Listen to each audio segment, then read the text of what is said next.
semua. Ya. Bismillahirrahmanirrahim. Assalamualaikum warahmatullahi wabarakatuh. Waalaikumsalam warahmatullahi wabarakatuh. Apa kabar semua ibu, anak-anak? Sehat? Kita sapa dulu para kawan-kawan literat yang ada di luar sana dengan salam literasi ya. Salam literasi. Hari ini kita akan melakukan presentasi isi buku yang seperti biasa setiap bulannya kita lakukan. Nah, untuk presentasi kali ini akan dipimpin oleh kelompoknya Bu Elvi dengan presentatornya Bu Elvi, Ananda Rahel, dan Dina ya, Ananda Dina. Ya, silakan Bu Elvi, saya serahkan acara ini kepada Ibu. Bismillahirrahmanirrahim. Assalamualaikum warahmatullahi wabarakatuh. Waalaikumsalam warahmatullahi wabarakatuh. Hari ini saya akan coba membuat resume sedikit tentang media sosialita. Bukunya yang dikarang oleh Dewi Rusma dan Nadia Mulya, dua orang yang kayaknya bersahabat dan kemudian membuat sebuah buku. Nah, kenapa tertarik dengan buku ini? Buku ini karena judulnya sebenarnya. Ya, karena judulnya media sosialita pastinya untuk saat ini sangat akrab dengan kita semua, baik yang kecil, yang remaja, orang dewasa, orang tua gitu ya, semua menggunakan ini, termasuk ibu yang ada ikutan TikTok gitu ya, kemudian Facebook, Instagram dan lain-lain gitu ya. Nah, di sini sebenarnya di dalam buku ini ada hal-hal negatif yang disorot, kemudian ada hal-hal positif juga, kemudian bagaimana kita memaknai sebuah media sosial, medsos itu agar memberi nilai positif pada diri kita masing-masing ya. Sebagaimana kita ketahui bahwa di dalam buku ini ada beberapa hal atau istilah yang ibu beberapa istilah yang tadinya nggak tahu gitu ya, jadi tahu gitu ya. Kemudian kayak generasi X, generasi milenial gitu kan ya. Nah, ibu termasuk generasi apa nih? Ya, ada generasi senior apalah gitu ya, dan lain-lain gitu. Nah, di sini sebagaimana kalian ketahui, mungkin merasakan sendiri kan ya, dengan adanya HP yang mudah untuk dibawa-bawa, kemudian kita bisa mengambil aplikasi apapun, terutama untuk media sosial. Nah, kalian tentunya nggak bisa lepas dalam sehari itu, kita nggak akan bisa lepas kan, disorot juga di sini, kita nggak akan bisa terlepas dari chatting, kemudian Facebook dan lain-lain. Nah, dampaknya gitu ya, mungkin kalau untuk dampak negatifnya juga disorot di sini dengan adanya chatting dan lain-lain, itu ada ada kegiatan lain atau komunitas yang terbentuk gitu ya. Nah, dengan adanya komunitas itu harusnya memberikan hal positif bagi kita, tapi ada beberapa hal yang menjadi awal dari bencana sebenarnya gitu ya. Jadi misalnya reuni nih, kayak ibu kan ada reuni SD, ada reuni SMP, jadi ada kayak CLBK gitu ya, kan CLBK? Iya, gitu. Lama belum kelar gitu kan. Nah, itu jadi terulang lagi dan gitu. Nah, itu kan negatifnya. Kalau positifnya mungkin kita bisa menjalin relasi harusnya. Misalnya teman-temannya itu udah sukses, kita bisa mengambil pelajaran gimana dia suksesnya gitu kan ya. Nah, dari situ kemudian juga untuk aplikasi yang lainnya, mungkin kalian bisa ya, kalau WhatsApp lah misalnya ya, kita bisa transfer informasi dengan cepat sekarang ini. Dalam hitungan detik kita udah tahu informasi dimanapun gitu. Itu. Nah, terus dengan adanya COVID-19 kemarin itu ada hal juga yang jadi viral juga, yaitu belanja online. Nah, itu juga harus disikapi juga dengan baik gitu ya. tadi dengan menggunakan media sosial juga kan kita bisa belanja online dengan hanya duduk-duduk di rumah, duduk manis di rumah, kita bisa menerima apa yang kita inginkan gitu. Nah, itu negatifnya adalah kita tidak terkontrol untuk belanja mungkin, ya. Tapi positifnya adalah menghindari kemacetan di jalan, kan berarti orang nggak perlu ke mall untuk beli sesuatu yang dia inginkan gitu ya, nggak bermacet-macet di jalan gitu kan. Itu mungkin. Jadi dengan adanya teknologi, dengan adanya timbul media sosial, kita bisa menyikapi hal itu harusnya dengan bijak, ya, dengan berpikir positif, dengan sikap yang memanusiakan diri kita sendiri gitu ya. Jadi jangan diseret-seret sama yang namanya medsos gitu. Itu aja mungkin kira-kira sedikit tentang media sosial. Mungkin dengan pertanyaan-pertanyaan kalian nanti mungkin bisa tergali juga diskusikan. Siap. Ya, selanjutnya siapa? Rahel. Dulu Rahel, mangga Rahel. Saya Rajulia Dumadiwajan dari kelas 82 sekolah Cemeng Katolik itu. Saya ingin mereview buku yang berjudul Yogya Escape yang ditulis oleh Dani Pratikno, yang diterbitkan di Solo dan diterbitkan oleh penerbit Rupa Kata. Tahun terbit pada tahun 2021. Jumlah halamannya 176 halaman. Alasan yang membuat saya tertarik untuk membaca buku ini karena ilustrasi pada saat kutukan yang berisikan beraneka makanan yang menarik. Saya sebagai pecinta kuliner ingin membaca buku ini. Buku ini berisikan kumpulan cerita pendek yang menceritakan tentang beragam macam kuliner. Terdapat pula cara membuat sesuatu kuliner yang di dalamnya pasti mengandung kisah-kisah tertentu. Ada cerita yang manis dan ada pula yang pahit. Seperti halnya berbagai rasa yang tercipta dalam kuliner, cerita-cerita dalam buku ini pun demikian dan mudah untuk dinikmati. Hikmah yang dapat diambil dari buku ini adalah kita belajar membuat kuliner bukan hanya dari buku resep, tetapi juga kita dapat mempelajarinya melalui buku cerita seperti Yogya Escape ini. Jadi kita mencoba rasa baru, itu menambahkan pengalaman kita. Sama halnya seperti hidup yang belum pernah dicoba dan menambah pengalamannya. Sudah. Oke, selanjutnya presentator terakhir Ananda Dina, dipersilakan. Ada tisu. Dina keringetan, maaf Bu.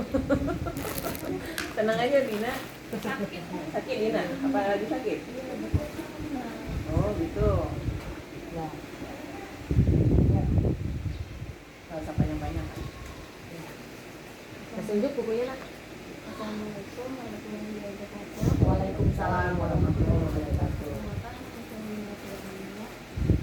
Saya menuliskan sebuah buku yang berjudul Selera Sumerius yang ditulis oleh Sundayana yang diterbitkan pada tahun 2018. Alasan saya membaca buku ini karena tertarik dengan gambar bukunya, terutama judul dan sinopsisnya. Buku ini menceritakan seorang guardian yang bernama Shelin, guardian yang setengah manusia. Dia itu tinggal di daerah dimensi manusia dan sekolah di sekolah SMP Bandung. Jadi Shelin ini seorang guardian yang mencintai manusia. Manusia yang Shelin cintai itu karena seperti Shelin yang guardian nama berbeda dengan manusia itu. Dia cuma setengah manusia, guardian setengah manusia. Saat Shelin masuk sekolah, dia tidak mempunyai teman, dia hanya sendiri. Dia juga pada saat kelulusan sekolah, dia ada seseorang yang mencintai itu berniat bunuh diri. Nah, karena ini kayak menghilang dari dimensi manusia.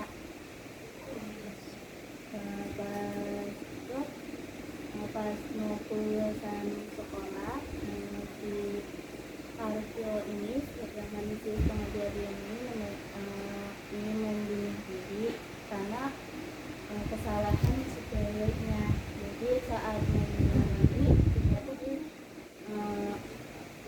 diselamatkan oleh guardian lain. Namun sayangnya manusia yang lain yang melihatnya dihapus katanya oleh guardian pembunuh. Siap. Terima kasih banyak Wadina, luar biasa. Rahel pun demikian, luar biasa presentasinya. Pun dengan Bu Elvi. Tadi Bu Elvi membahas buku yang berjudul Media Sosialita. Ini sebuah buku non fiksi yang membahas tuntas perkara medsos. Rahel dengan buku cerita pendek fiksi yang bertema kuliner. Nah, sedangkan Dina The Lost Memories ya. Buku fiksi dengan genre fantasi romance. Nah, anak-anak, sekarang kita masuk ke sesi berikutnya. Silakan apabila ada yang ingin bertanya berkenaan dengan isi buku yang tadi ditampilkan oleh teman-teman kamu. Bu Eka, silakan Bu Eka. Sebenarnya sih bukan pertanyaannya Bu ya. Kalau saya kan baca buku itu lebih tertarik sama buku yang berisi kisah-kisah gitu. Nah, tadi sih saya sedikit penasaran mengenai buku yang Bu Elvi baca. Judulnya kan Media Sosialita ya. Ada nggak Bu rekomendasi dari Bu Elvi atau tips dari Bu Elvi? Kenapa sih kita harus membaca buku media sosialita ini menurut Bu Elvi? Ya. Kenapa harus membaca buku ini? Pertama karena itu tadi ya. Jadi situasi ini sangat cocok dengan keadaan kita sekarang, gitu ya. Dimana orang-orang nggak akan terlepas dari medsos, itu sangat memerlukan medsos sekarang gitu. Dan kemudian di sini dikupas tuntas gitu ya, mungkin tuntasnya juga enggak ya, dikupas gitu ya, dikupas mungkin ya mungkin 80% terjawab lah beberapa hal tentang apa hal-hal yang bisa kita lakukan dengan medsos itu gitu ya. Ya misalnya gini, mungkin kita nggak terbiasa dengan YouTube, ya kan? Kita nggak bisa terbiasa membuat YouTube. Padahal dengan YouTube itu orang-orang bisa berpenghasilan sekian M gitu ya.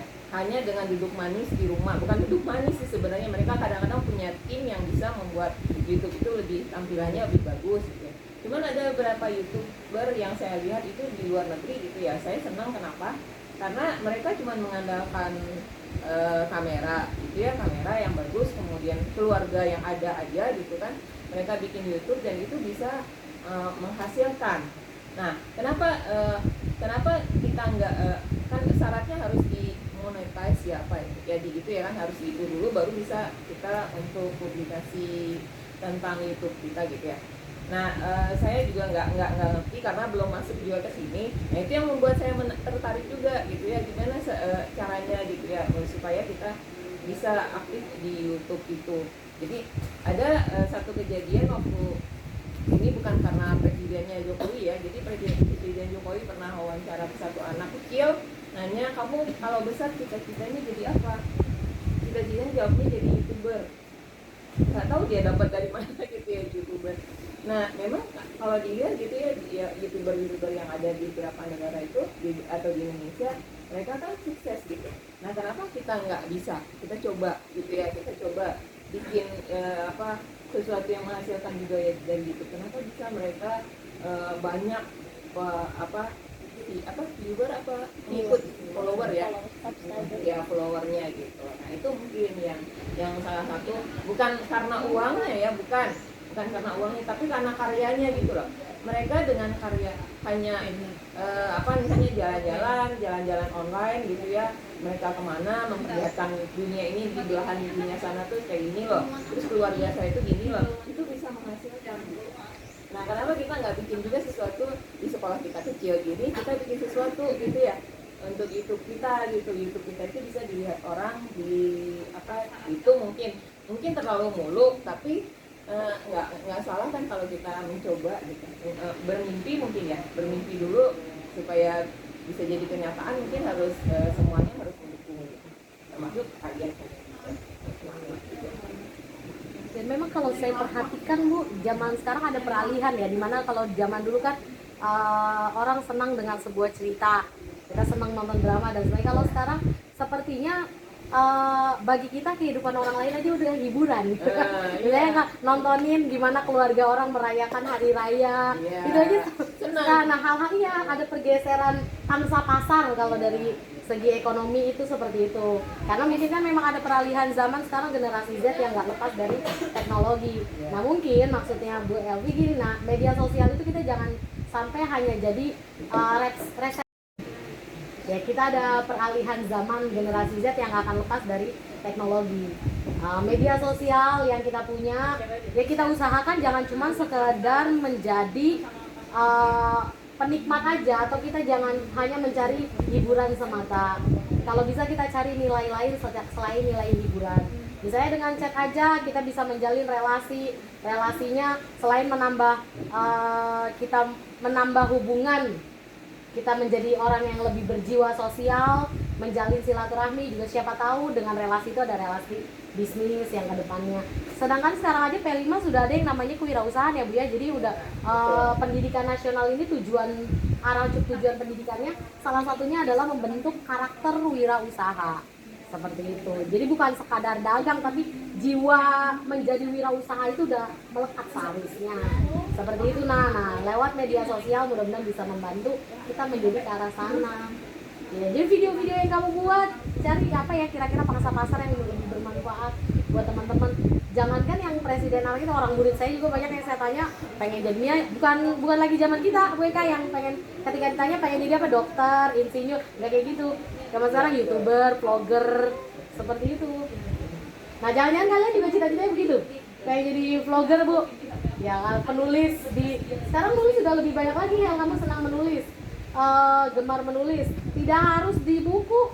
Sekarang banyak media-media yang bisa menyalurkan hobi menulis kita. Salah satunya Wattpad kan, kita bisa menulis di situ, bukan cuma menikmati karya orang seperti itu. Ya, gitu. Sekarang berarti hikmahnya coba kita cari media sosial apa yang cocok buat kita untuk kita jadikan diri kita sebagai orang yang lebih produktif. Gitu ya Nak. Oke, ada lagi yang ditanyakan dari anak-anak? Tentang Bu Elvi, bukunya Dina dan bukunya Rahel. Bu, Silakan, Ridho. saya izin bertanya kepada Dina Bu. Silakan Dina. Tentang buku Lost Memory ya. Ya, Apa hikmah dari buku tersebut? pelajaran yang bisa kamu ambil, hal yang paling berkesan dari hikmah itu.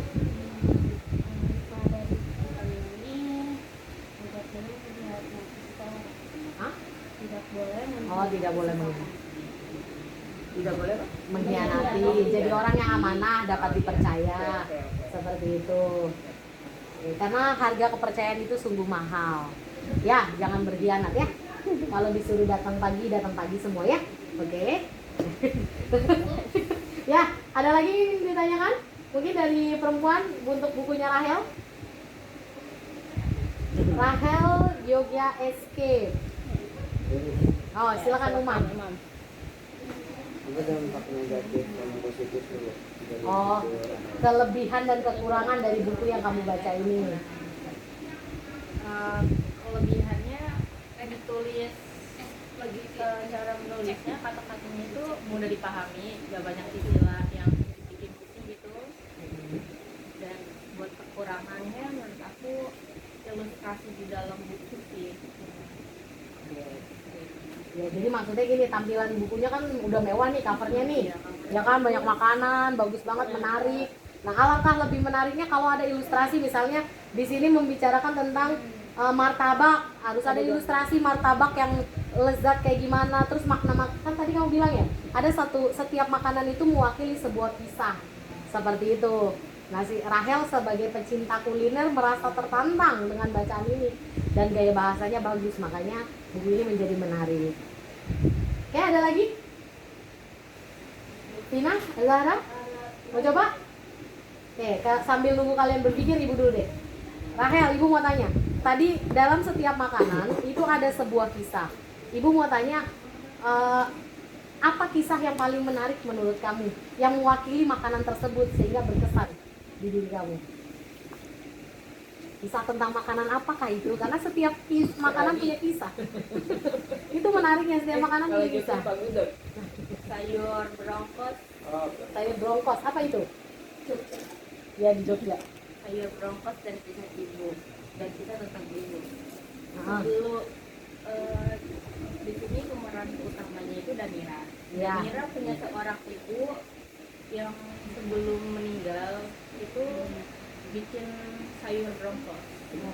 Jadi makanan terakhir yang dibuat dari ibu dari Danira itu adalah sayur bronkos yang membuat sampai sekarang Danira mau belajar bikin sayur bronkos tapi keburu. Oke, dan sayur bronkos itu makanan kesukaan Danira atau ibunya? Kesukaan ibunya. Oh, kesukaan ibunya. Ya, jadi itu setiap maksud di sini setiap makanan memiliki kisah. Tadi kan sayur bronkos. Sayur bronkos ini mewakili kisah di mana ada seorang ibu yang menunjukkan kasih sayangnya kepada anaknya dengan membuat makanan kesukaannya menjadi sangat lezat, dan itu menjadi makanan terakhir yang dihidangkan untuk keluarganya.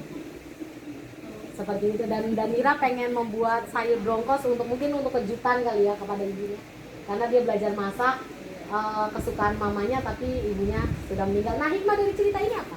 Dari sayur bronkos itu apa? Hikmahnya, Apa yang kamu ambil dari cerita itu sehingga dia berkesan? setiap kisah itu pasti ada, setiap hal itu pasti ada cerita pentingnya.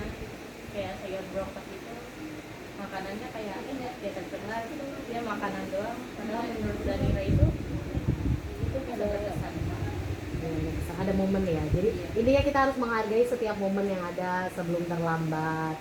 Nggak ada yang tahu umur kapan akan dipanggil.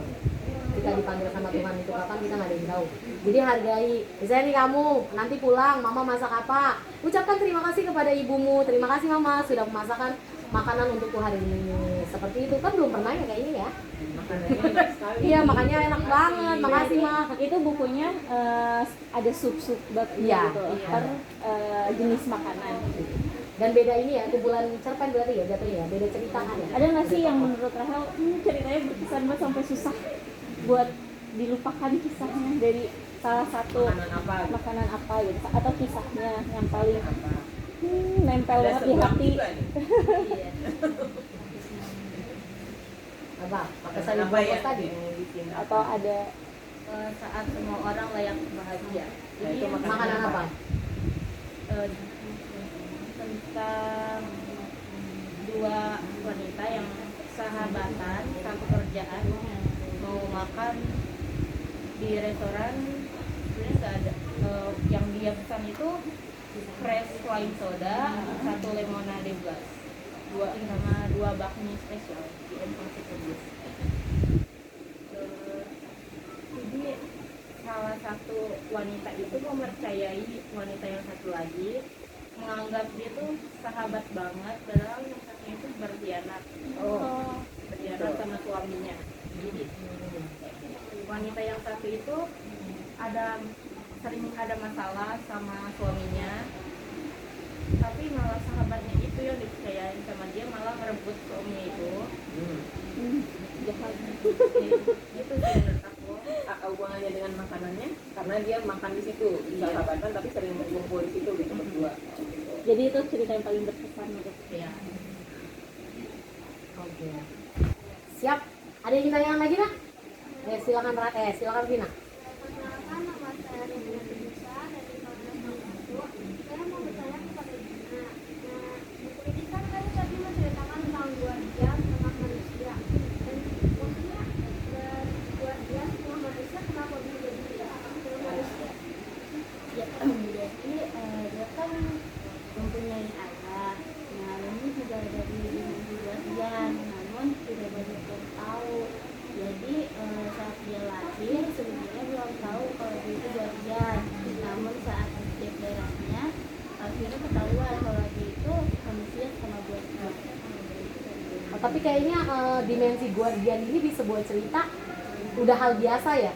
Jadi maksudnya orang-orang udah tahu kalau di dunia ini ada alam guardian, ada alam manusia atau disebut dimensi. Ada dunia Gitu kan, paralel. udah ya dunia kayak yang kita percaya kan, kalau kita percaya ada alam akhirat, ada alam dunia gitu kan, sama alam kubur gitu kan dalam ajaran Islam seperti itu. Nah di cerita itu dimensi guardian ini bukan hal tabu gitu loh. Nah makanya ketika dicek darah, oh ketahuan ini orang guardian gitu kan. Kalau di kita enggak gitu ternyata, makanya ini genrenya genre fantasi seperti itu.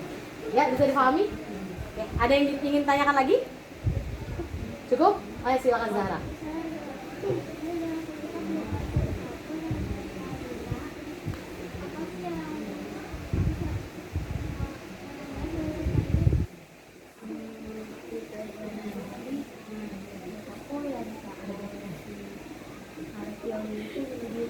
Siapa yang lebih? Oh, kenapa? Karena dia nanti si guardian dari itu.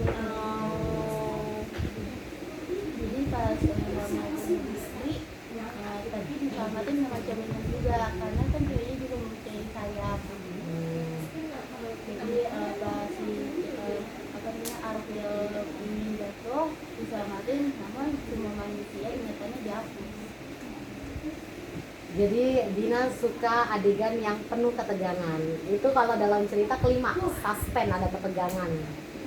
Makanya kan dia bilang menariknya pas saat adegan bunuh diri itu ternyata terselamatkan. Resolusinya kalau kamu belajar struktur cerita, resolusinya diselamatkan oleh malaikat tadi kan, malaikatnya, guardiannya. Seperti itu penjaganya. Oke, ada yang ingin tanyakan kembali? Jika tidak ada, kita cukupkan ya diskusi hari ini. Ya, alhamdulillah luar biasa diskusi hari ini. Untuk pertemuan berikutnya nanti bulan Juni yang akan dipimpin oleh kelompok ibu, presentatornya Ibu Rido dan Umam. Dipersiapkan ya Nak ya? Ya, yang ketiga. Terima kasih banyak kepada kelompoknya Bu Elvi, Rahel dan Dina yang sudah menjadi presentator hari ini. Terima kasih juga untuk teman-teman semua, luar biasa diskusinya ya. Alhamdulillah kita akhiri diskusi ini dengan ucapan hamdalah, alhamdulillahirobbilalamin. Kita salam dulu kepada para peserta, para sahabat yang literat di luar sana dengan salam literasi ya Nak. Oke, 1, 2, 3, salam literasi. Masih ingat moto GLN Garelis Jabar? Apa? Literat, unggul sejahtera. Oke, GLN Garelis Jabar, literat, unggul sejahtera. Ya, dadah. Assalamualaikum warahmatullahi wabarakatuh.